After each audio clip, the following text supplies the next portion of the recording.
Cualquiera, porque esto que el presidente tenga que empezar, pues no, porque un día pues este señor, el que sea, pues no tiene voz y no tiene que empezar la salve ni llevar la campaña. Otra cosa igual que hay que aprender a llevar la campanilla.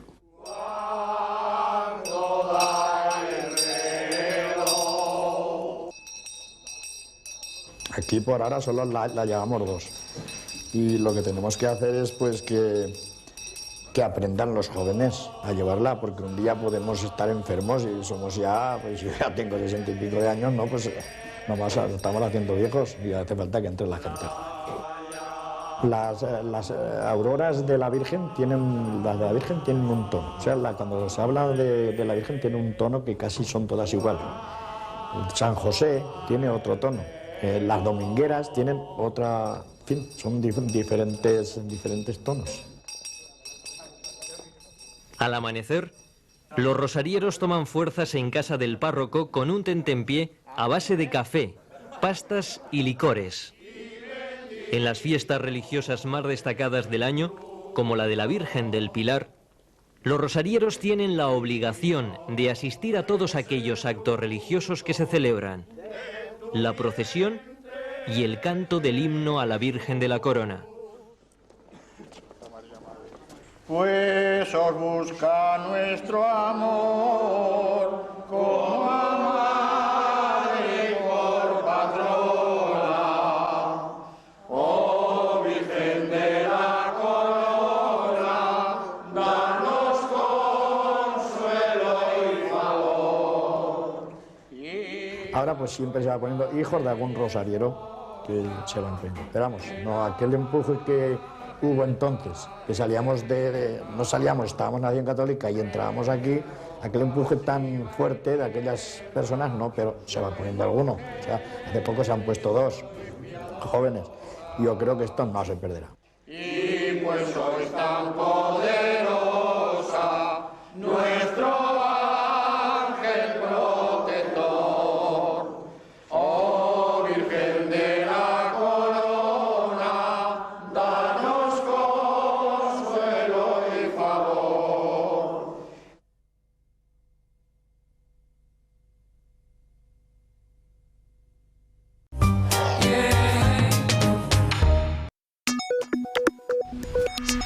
Sigue el pulso de la economía con nosotros cada día, con los mejores expertos, con rigor, con independencia. Verás como aquí lo entiendes todo.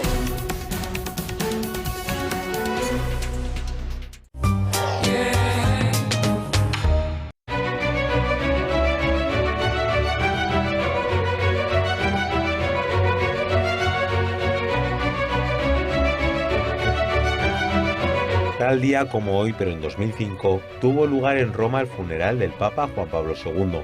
Fue multitudinario y acudieron personalidades de todos los países, entre ellos los reyes de España, José Luis Rodríguez Zapatero, Miguel Ángel Moratinos y Mariano Rajoy. La ceremonia duró cerca de 2 horas y media y estuvo presidida por el cardenal Joseph Ratzinger. Asistieron alrededor de 4 millones de peregrinos. En 1899, por primera vez en la historia, una mujer es ajusticiada en la silla eléctrica en Nueva York. Fue condenada por el asesinato de su hijastra. En 1913 se ratifica la 17ª enmienda de la Constitución de Estados Unidos, que establece que los senadores deben ser elegidos por votación directa. En 1971 se celebra en Londres el primer Congreso Mundial del Pueblo Gitano. Se instituyeron la bandera y el himno. En 1973 muere Pablo Picasso en Francia, pintor y escultor español. Picasso es considerado uno de los mayores pintores que participaron e influyeron en los variados movimientos artísticos que se distinguieron a lo largo del mundo. En 1994 Juan Pablo II inaugura la restaurada Capilla Sixtina. En 2003 en Bagdad, José Couso, camarógrafo español, y Taras Postuk, camarógrafo de Reuters, mueren como consecuencia del ataque de un tanque de Estados Unidos contra el Hotel Palestina. En 2017 la banda terrorista ETA entrega en Francia 120 armas y 3 toneladas de explosivos. Había anunciado el cese definitivo de la violencia en octubre de 2011. Los mediadores confirmaron que ETA estaba totalmente desarmada tras la localización de los depósitos donde se encontraban las armas. En 2020, en Wuhan, ciudad china declarada como origen de la pandemia del coronavirus, levanta las medidas del confinamiento después de más de 2 meses y celebra el final de la cuarentena con un espectáculo de luces. Mantuvo las restricciones a la movilidad para así evitar un aumento de contagios. Hoy, 8 de abril, se celebra San Dionisio de Corinto.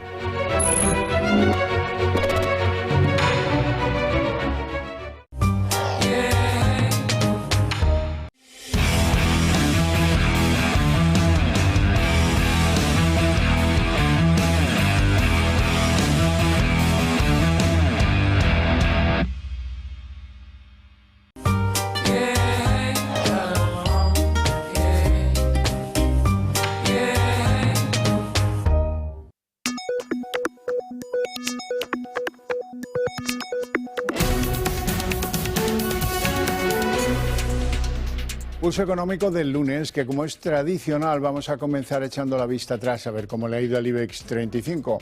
Hoy cierra con unas leves pérdidas, 0,04% abajo. El índice general salva los 10.900, 10.911,8. Algunos valores han aprovechado el día, caso Grifols 4,32 arriba, Colonial 3,07 arriba, IAG 2,40 arriba. Y en el lado del rojo, en el lado donde preponderan los inversores que venden. Iberdrola, la que más, siendo poco, 0,58 de caídas, Ferrovial 0,51 abajo y en tercer lugar Repsol, que se deja en la sesión, 0,49. Y a continuación les voy a intentar adelantar algunos titulares de lo que vamos a hablar en la tertulia de análisis económico, la que mantenemos aquí cada tarde con los mejores expertos para que ustedes no se pierdan detalle. Bueno, y en nuestra tertulia de análisis económico hoy tenemos que hablar de un dato, desde mi punto de vista, interesantísimo. La renta por habitante se sitúa un 2,7% por debajo del nivel previo a la pandemia. El poder de compra de los asalariados es un 2% inferior al que tenían en 2019 y las familias pagan 10.000 millones más en concepto de intereses de cosas. Eso según datos oficiales del INE. Y hablaremos de algo que por inusual no deja de hacernos cierta ilusión. Un grupo familiar de toda la vida especializado en perfumería, el grupo Puig, lanza su salida a bolsa para captar entre 2.500 y 3.000 millones de euros. Bueno, dicho esto, les presento ya a nuestros invitados hoy. Don Juan Iranzo, catedrático de Economía Aplicada y director de Armadata. Muy buenas tardes. Encantado de estar una tarde más con todos ustedes. Bienvenido. Y don Santiago Sánchez, economista y profesor universitario. Muy buenas tardes. ¿Qué tal? Muy buenas tardes. También. Bueno, vamos a ver. El IBEX parece que está en la duda de si se corrige o se tambalea el rebote o qué demonios vamos a hacer en el futuro. Pues yo la sesión de hoy la calificaría de fortaleza, que demuestra que el IBEX tiene más fortaleza de lo que pensábamos, porque después de importantes subidas, hoy era un día que tocaba una recogida de beneficios. Y al principio de la sesión así se ha puesto de manifiesto y luego ha rebotado. Y la caída ha sido prácticamente mínima, no se ha roto la barrera de los 10.900 puntos como se prevía inicialmente y yo creo que hay varias razones que lo explican. En primer lugar, los resultados empresariales precisamente de las compañías que cotizan el IBEX. En segundo lugar, ya casi el convencimiento de que el Banco Central Europeo va precisamente a liderar la bajada de los tipos de interés, por dos razones.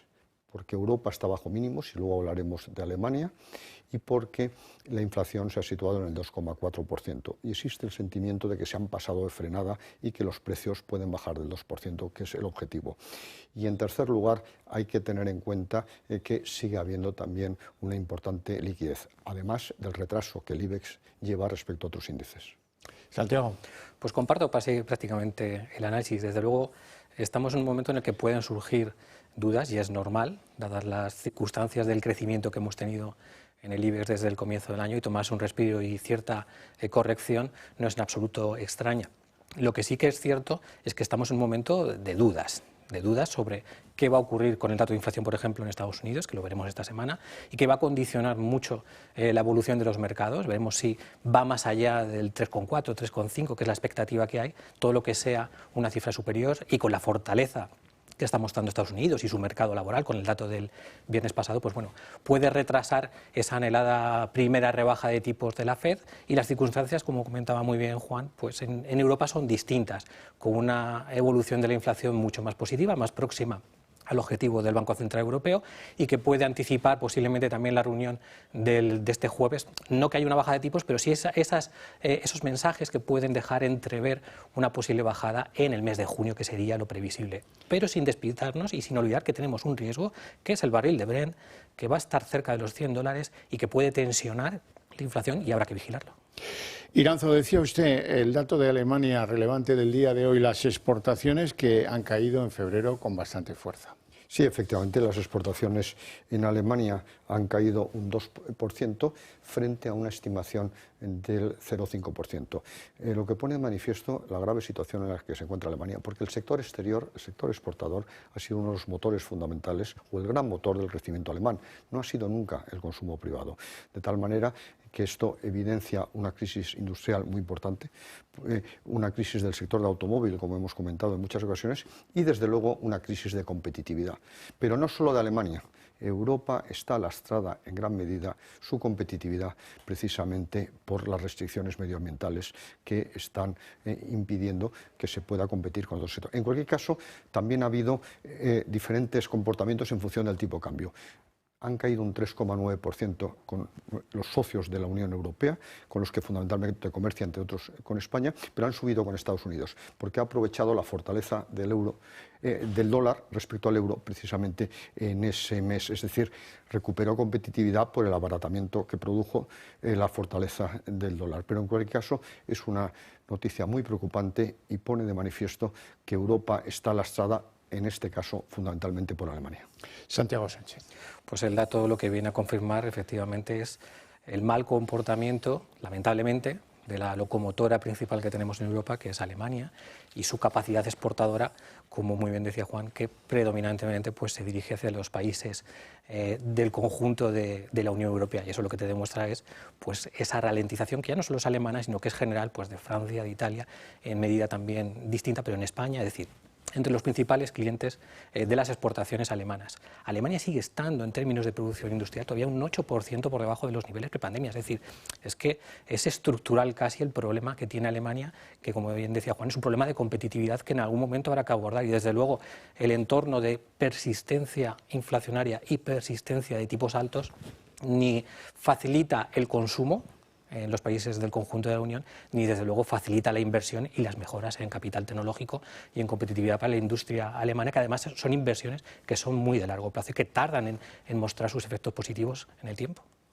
Son datos oficiales, públicos, del Instituto Nacional de Estadística, y dicen que el poder de compra de los asalariados es hoy un 2% inferior al que tenían en 2019, y en su conjunto que la renta por habitante está un 2,7% por debajo del nivel prepandemia.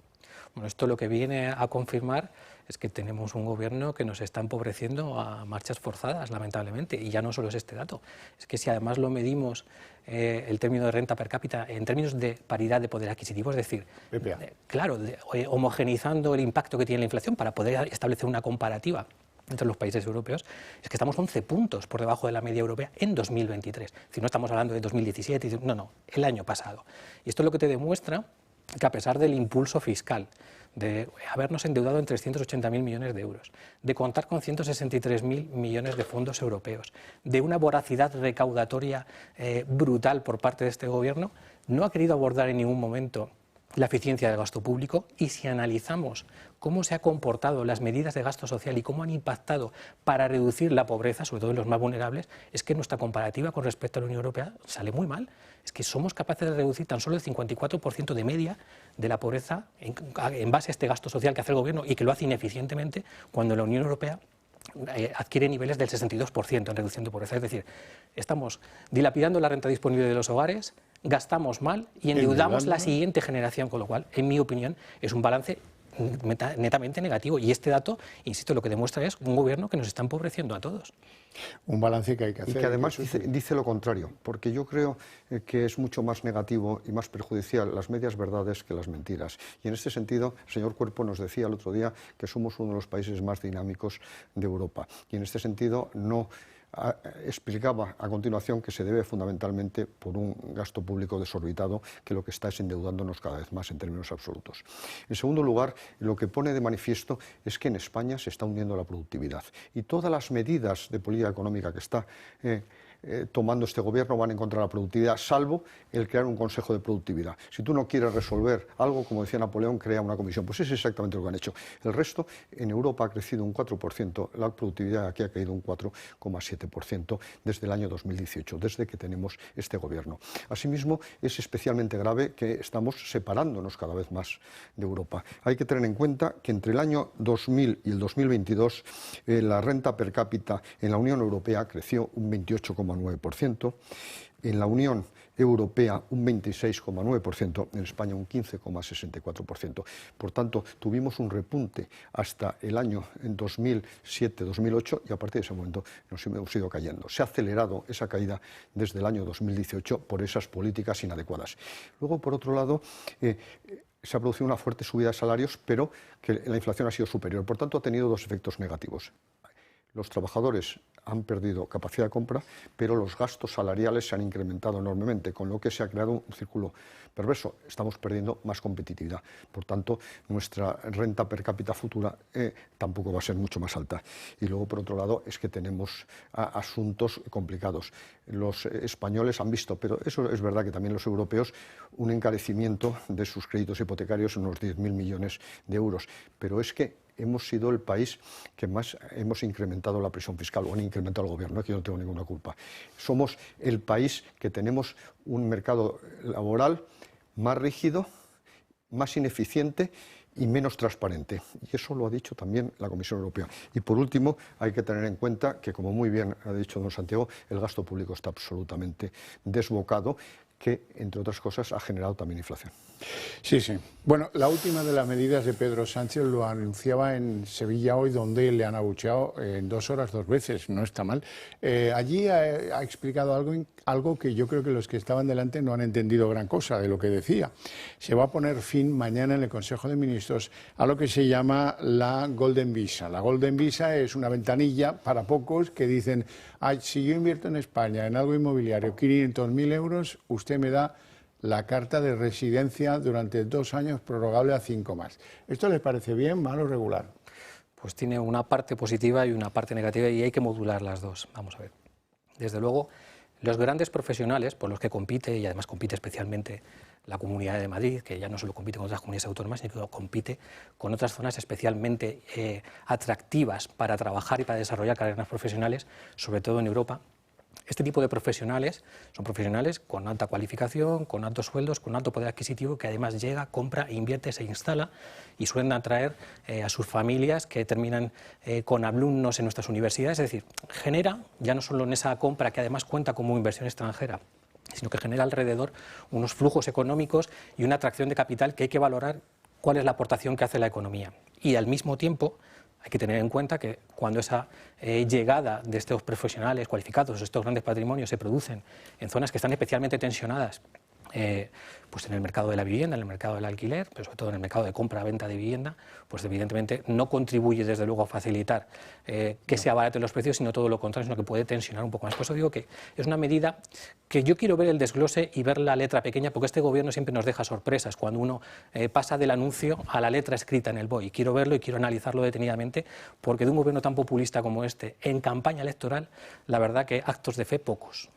Bueno, estamos copiando lo que antes ha legislado Portugal, de una manera mucho más seria, mucho más tranquila. Ha decidido que esto siga sirviendo para aquellas zonas donde no hay una pulsión especial de precios, como Lisboa o como Porto. Aquí se va a hacer para todos y de golpe. La cosa es que es verdad lo que usted dice, que nos trae profesionales de primer nivel, que traen a sus familias aquí, etcétera, pero también nos trae a los hijos del chavismo, a los hijos del madurismo, a los hijos de Putin. Esos ya nos tuvimos que deshacer de ellos, ¿verdad? Y algunos chinos que se dedican, nadie sabe muy bien a qué. Iranzo. Yo estoy absolutamente en contra de la inmigración ilegal y precisamente este gobierno lo que tenía es que poner coto precisamente a esa situación que perjudica a los países de origen y en este caso al país de destino, que es España, porque es una inmigración desordenada. Sin embargo, siempre me he manifestado a favor de la migración legal con contrato de trabajo, etcétera. Y de hecho uno de los problemas fundamentales que existe en este momento para traer inmigrantes de fuera, para empezar a trabajar al día siguiente, y lo digo por experiencia propia, son problemas legales, burocráticos, etcétera. Y esta Golden Visa a mí me parece que es una solución muy adecuada. En primer lugar, porque facilita y acelera los procesos precisamente de adjudicación de residencia, con lo que esa persona, ese profesional, esa familia puede empezar a trabajar en el país inmediatamente. En segundo lugar, ¿qué es lo que pide a cambio? Una cierta estabilidad, es decir, que adquiera un bien que demuestra que no va a venir coyunturalmente, sino de una manera estable a España, por lo menos durante un tiempo. En tercer lugar, esa persona suele tener un cierto nivel de rentas, por tanto va a pagar impuestos, va a consumir, etcétera, y eso genera un dinamismo. Y en tercer lugar, y yo siempre lo he dicho, yo creo enormemente en el mercado. Por tanto, cercenar artificialmente la demanda en este caso de bienes inmuebles en zonas determinadas, creo que es negativo. Por tanto, yo creo que es un gravísimo error, uno más de este gobierno, que va en contra de las personas que trabajan y de las personas que quieren venir a España de una manera legal. Eso sí, habría que perseguir, pero con Golden Visa o sin Golden Visa, efectivamente, situaciones ilegales, situaciones de blanqueo de capitales, situaciones de inmigración, que normalmente, además, salvo excepciones, como se está demostrando ahora, que parece que pueden estar en el barrio Salamanca, básicamente los rusos estaban en otras zonas de España, más bien en el sur. Sí, pero que quieran venir aquí a trabajar y tengan capacidad para invertir €500.000 no son la mayoría, ¿eh? Los que vienen con un profesional con cierto nivel, porque además hay que tener en cuenta que en otros países el nivel salarial es más alto, en otros más bajo, pero por otro lado no necesariamente tiene que pagar ese bien inmueble al contado. Pero estaremos de acuerdo en que la mayor parte son rentistas, no son trabajadores, no gente que venga aquí a trabajar, sino gente que sale de México, que sus negocios siguen estando en México, o que son venezolanos y que, bueno, pues quieren salir de digamos, la dictadura de Maduro, ¿no? Efectivamente, porque además tendrían otro mecanismo. Lo que sucede es que también es más complicado reconocer, que es precisamente que sea un exiliado político. Y en este sentido, que es otra cosa. En este sentido, yo creo básicamente que lo que hay es que facilitar la movilidad. Yo siempre he estado a favor de la movilidad también de las personas, pero de una manera legal. Precisamente estos casos de la Golden Visa se enfrentan clarísimamente, eliminar la Golden Visa, a esa permisividad enorme que existe con la inmigración ilegal, que probablemente desde el punto de vista político de populismo, por ahí van las cosas. Ya.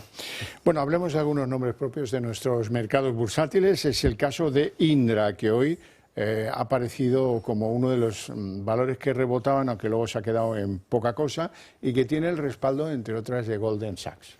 Goldman Sachs. Al final es un valor que efectivamente ha recibido buena recomendación y un buen avance en cuanto al precio objetivo que puede tener para finales de este año y para el año que viene.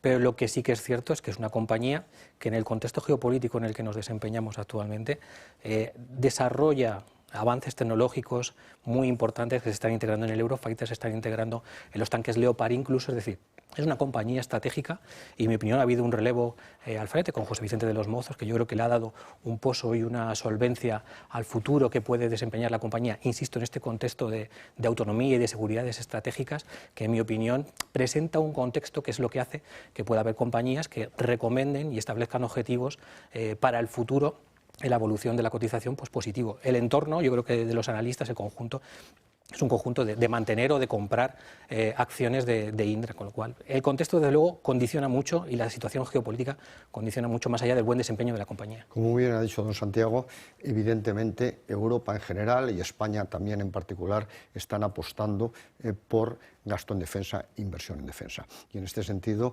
Indra es una de las empresas líderes mundiales en una serie de componentes, pues por ejemplo, de los carros de combate, etcétera, etcétera. De tal manera que eso es lo que yo creo que explica fundamentalmente ese buen resultado bursátil de Indra, además de que los fondos estén detrás, en este caso Goldman Sachs, y que participe, pero lógicamente están ahí por la apuesta estratégica. ¿Cuál puede ser la última buena noticia, entre comillas? Porque nunca se sabe con este gobierno, que anunció una inversión en defensa de 50.000 millones de euros en los próximos años. Y ese probablemente ha sido el tirón adicional que ha provocado esta subida de Indra. Hablemos de dividendos. Mañana abona Naturgy 0,4 euros, que lo estaba yo mirando al revés. Estamos a punto de que el BBVA abone 39 céntimos. Esta es una semana de dividendos. Y de hecho, hoy ha bajado el BBVA por eso, porque precisamente el miércoles reparte dividendos y en este caso reparte 2.276 millones de euros de los beneficios del año pasado. Van a dividendos, que significa un incremento del 26%. Y eso se materializa el próximo miércoles, es decir, pasado mañana. Y el 18 de abril se va a realizar precisamente el pago de dividendos por parte de Naturgy. ¿Qué va a provocar? Que sea nuevamente la empresa más rentable en bolsa. supera el 3% respecto a los dividendos, no a las plusvalías. Y en este sentido, bueno, pues tenía un objetivo que manifestó en el año 2018 de alcanzar y dar un dividendo de 1,5 euros por acción, luego lo ha revisado a 1,2 y con el reparto del segundo dividendo con cargo al año 2023 estará en 0,9. Se está acercando a ese objetivo, porque hay que tener en cuenta que repartió 0,5 con cargo a los beneficios del año 23 en junio del pasado año. Dividendos mandan, ¿no, Santiago? Efectivamente, además yo creo que lo que vienen es a cumplir las expectativas y los compromisos que habían demostrado ambas compañías, ¿no? En el caso de BBVA ya advirtió que iban a retornar esos 4.000 millones aproximadamente con cargo al beneficio de 2023 y cumplir el payout del 50%, y en el caso de Naturgy pues igual una evolución muy positiva comparado al dividendo que recibían los accionistas el año pasado. De todas formas, yo creo que se ha introducido también por aquí la noticia de la CNMV embarrando un poquito, sorprendentemente además, en una cuestión que yo creo que es hartamente conocida en cuanto a la composición, ¿no?, del capital de Naturgy, que yo creo que no ha colaborado para nada tampoco en apaciguar y en tranquilizar un poco los mercados, o sea, extemporáneo en mi opinión. Bueno, hay que felicitar al grupo familiar de perfumería Puig porque han decidido sacar a bolsa parte de su capital. Quieren obtener de bolsa una financiación de entre 2.500 y 3.000 millones de euros. Bueno, en primer lugar hay que felicitar a un grupo centenario por cumplir más de 100 años de eficacia y eficiencia. En segundo lugar, porque es una gran empresa multinacional, precisamente tanto del campo de la perfumería como del campo de la moda. Y en este sentido, la valoración que se ha hecho de la empresa, precisamente para esa salida a bolsa, ha sido de 10.000 millones de euros. De tal manera que esa familia no quiere perder el control bajo ningún concepto en esta operación, quiere sacar entre el 25-30% del valor, a ver si lo consigue, 2.500, 3.000 millones de euros. ¿Y para qué los quiere fundamentalmente? En primer lugar, para refinanciar, y en este caso con recursos propios, algunas adquisiciones y participaciones que han hecho en otras empresas internacionales de lujo. Y en segundo lugar, para seguir creciendo y expandiendo. Yo creo que es una magnífica noticia y una vez más pone de manifiesto que el mecanismo más eficiente para financiar los procesos de crecimiento y desarrollo es la bolsa. Santiago. Para mí es una magnífica noticia para una compañía bien gestionada, internacionalizada y con muy buenas perspectivas para el futuro. Y como decía Juan, al final esto yo creo que va a recibir el premio del mercado y que va a ser muy bien acogida, tanto por el proceso que está realizando para llegar a esa salida a bolsa prevista para los primeros días de mayo, si van cumpliendo los hitos que yo creo que va a ser razonablemente accesible que lo puedan cumplir, y en definitiva para mí es una noticia excelente para los mercados y una compañía muy bien gestionada. Hablemos de una noticia del mundo macro, el déficit de las pensiones, que roza ya el 2% del Producto Interior Bruto a finales del año pasado. Eso sin tener en cuenta las ayudas estatales, lógicamente. El agujero contable supera los 28.400 millones. Bueno, esto es la gran estafa de las cuentas de la Seguridad Social, que tapamos los agujeros con transferencias a cuenta del presupuesto ordinario, y uno que tiene la terrible costumbre de revisar los informes de ejecución presupuestaria y las comunicaciones del Ministerio de Hacienda, cuando llega al final del documento y llega a la Seguridad Social, se sorprende por cómo la inestabilidad y la sostenibilidad de las pensiones que debe haber conseguido la reforma que hemos presentado y que nos tiene que validar Bruselas, pues en absoluto va en el camino adecuado, sino todo lo contrario. Hemos aumentado nuestra deuda de la Seguridad Social desde el año 2017 en 89.000 millones de euros. Hemos incrementado, o eso dice la ministra de Inclusión, la hucha de las pensiones en 3.000 millones, cuando lo que estamos haciendo es llenarla con deuda, incrementando a 10.000 millones de euros, por ejemplo, este año 2023.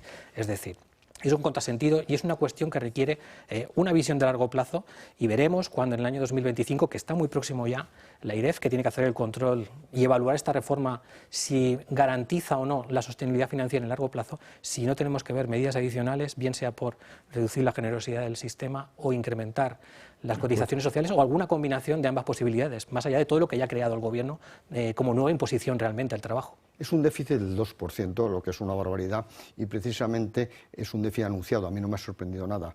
La sostenibilidad del sistema público de pensiones no se puede garantizar, ni mucho menos con la reforma que prevé el señor Escrivá. Hay que tener en cuenta que las pensiones cada vez son más caras, hay más pensionistas y además se han actualizado respecto al IPC.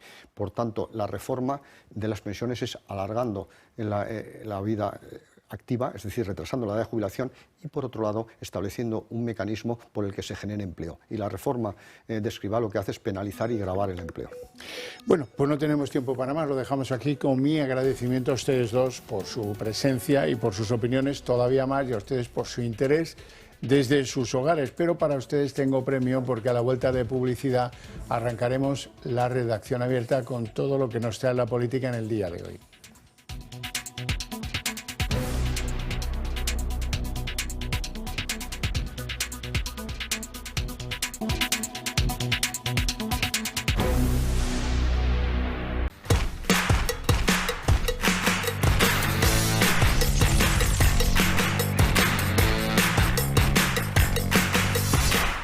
La familia, nada más importante. Pero en todas ellas surgen conflictos. Oye, dame eso. No aguanto más.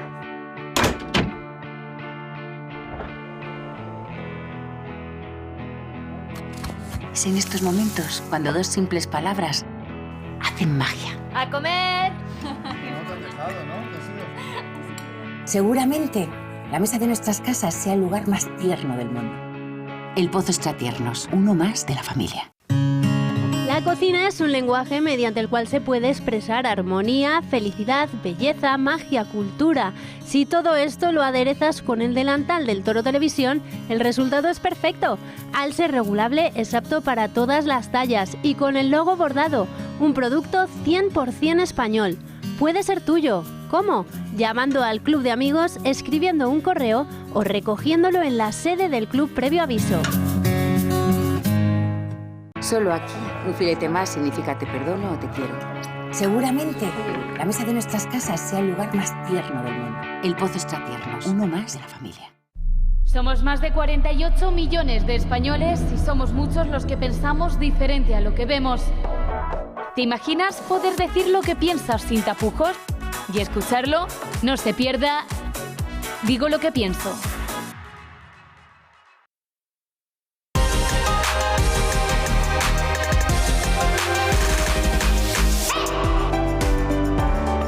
¿Cansado de tener humedad en sus paredes? ¿Busca una solución sencilla y definitiva? Hoy en Recomendaciones del Toro por España les hablamos de BioDry, el innovador sistema con tecnología suiza que elimina de raíz la humedad ascendente presente en plantas bajas y sótanos. Solución sin obras, sin mantenimiento y sin consumo eléctrico. Secado 100% garantizado por contrato. No espere más para recuperar el confort y bienestar de su hogar o local comercial. Llame ya y solicite información para eliminar para siempre las humedades. Es una recomendación del Toro Televisión.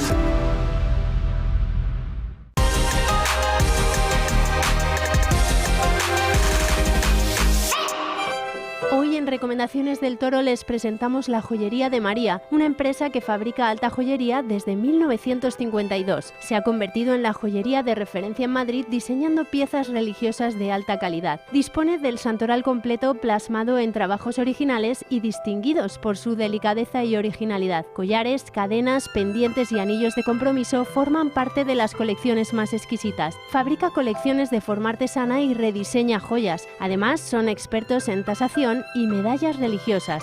Es una recomendación del Toro Televisión. Está harto de que le hagan esperar al teléfono, de que no le expliquen las ventajas de la contratación en sus seguros. Ahora puede contar con Incos. Le damos un trato personalizado y le ofrecemos un ahorro en sus seguros. Así que no espere más y llame a Incos al 91 032 69 47. ¿Quieres reducir el gasto de refrigeración y calefacción de tu comunidad? Somos expertos en la gestión de subvenciones de eficiencia energética para comunidades de propietarios sin coste inicial. Gestiona tu subvención, es la mejor decisión para tu edificio. Llama ya al 911 45 47 77 y en Gestiona tu subvención te daremos un trato personalizado.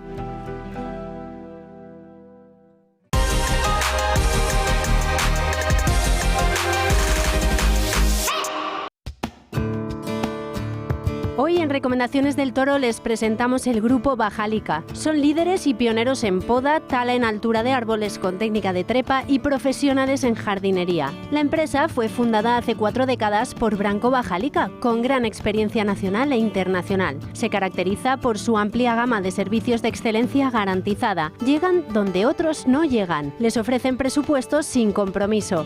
Grupo Bajalica, una recomendación del Toro Televisión. En un mundo globalizado con 7.097 idiomas, la comunicación entre empresas y sus clientes es cada día más importante. Traductalia lleva 20 años prestando los servicios de traducción a empresas de los sectores de las ciencias, tecnología y finanzas. Nuestro equipo de profesionales trabaja con rapidez, calidad y a precios competitivos. Traductalia, tu empresa de traducciones.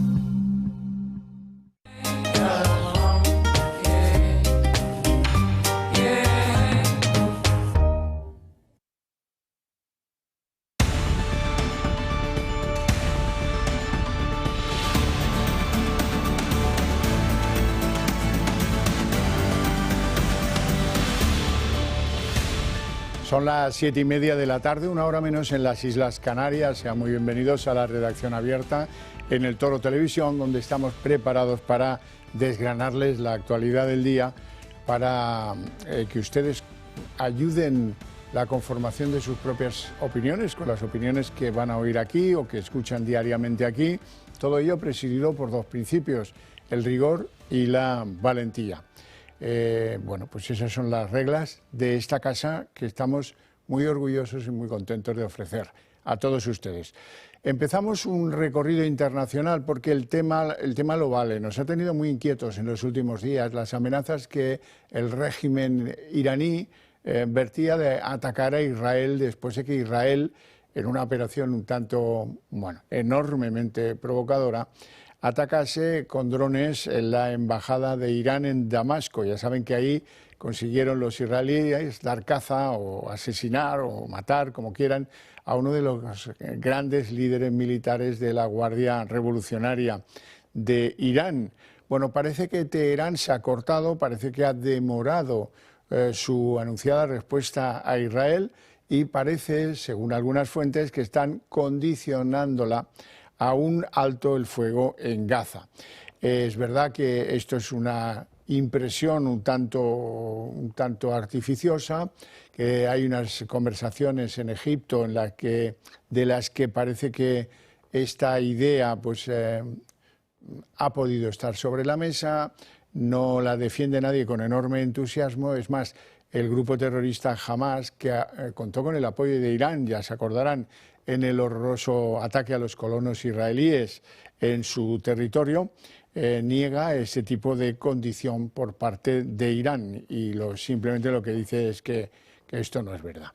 Bueno, pero hay que estar al tanto con ese asunto que le podía dar un vuelco importante a las economías, al transporte del petróleo por el estrecho de Hormuz y a tantas y tantas las cosas que hacen que lo veamos con enorme preocupación y que no ha cedido el peligro. O sea que estamos todos muy pendientes de lo que pueda hacer o no Irán contra Israel.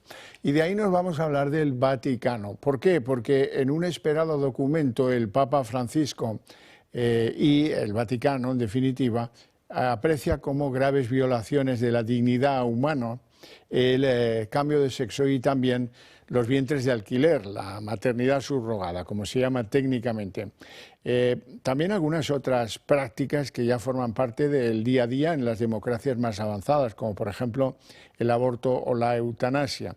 La posición del Vaticano se plasma en un documento que se llama Dignitas Infinitas sobre la dignidad humana, que tiene una veintena de páginas en las que el Dicasterio para la Doctrina de la Fe ha trabajado en los últimos 5 años. O sea que es un documento muy pensado y bastante definitivo sobre este tipo de materias que algunos esperaban que llegara, que se produjera.